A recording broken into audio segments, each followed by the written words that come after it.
ओम शांति।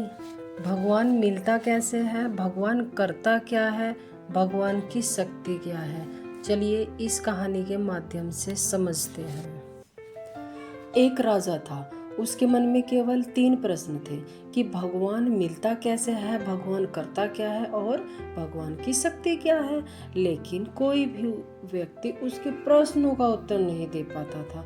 उसने ऐलान कराया कि जो भी मेरे इन प्रश्नों के उत्तर देगा उसको मैं अवार्ड दूंगा, उसको मैं संपत्ति कराऊंगा और सम्मानित भी कराऊंगा।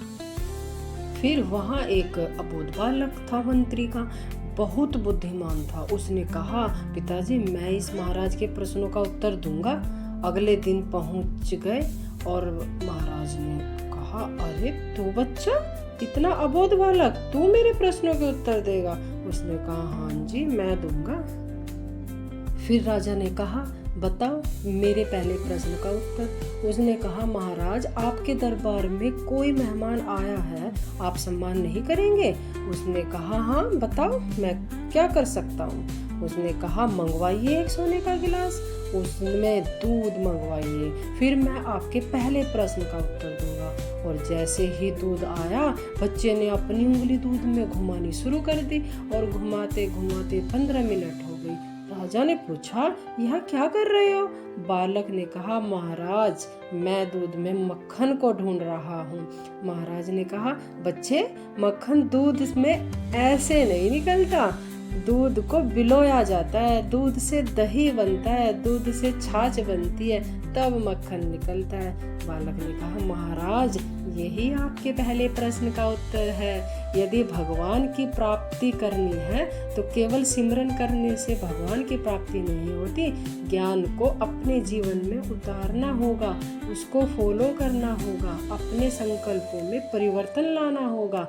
महाराज ने कहा, मैं आज बहुत खुश हूँ। फिर महाराज ने कहा, अरे बच्चे दूसरे प्रश्न का उत्तर दे कि भगवान करता क्या है।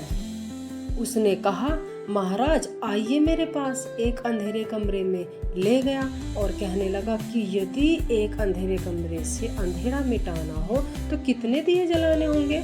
महाराज ने कहा, एक। और बच्चे ने माचिस ली और एक दिया जला दिया और कहा, महाराज देखिए अंधेरे कमरा प्रकाशवान हो गया। महाराज ने कहा, हाँ बच्चे। बालक ने कहा, यही भगवान की शक्ति है। भगवान हमारे अज्ञान अंधेरे को मिटाकर ज्ञान प्रकाश में ले जाता है और जब आत्मा का ज्ञान आता है तो हमारे अंदर विकारों का विनाश हो जाता है। जो परमात्मा के जितने पास रहता है उतना ही उसे स्नेह का अनुभव होता है और यह है भगवान की प्राप्ति का अनुभव। महाराज बहुत खुश हुए। अगले दिन राजा दरबार में आए और बोले, बच्चे तीसरे प्रश्न का उत्तर दे। बच्चे भगवान की शक्ति क्या है? बच्चा मुस्कुराने लगा। महाराज ऊपर सिंहासन पर बैठे थे, बच्चा नीचे खड़ा था। तो बच्चे ने कहा, महाराज एक बात बताइए, आप इस तीसरे प्रश्न का उत्तर मुझसे राजा बनकर पूछ रहे हो या मेरा शिष्य बनकर?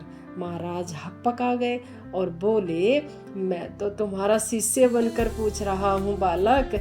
तो बालक ने हाथ जोड़कर कहा, तो फिर आप ऊपर क्या कर रहे हैं? नीचे उतरिए।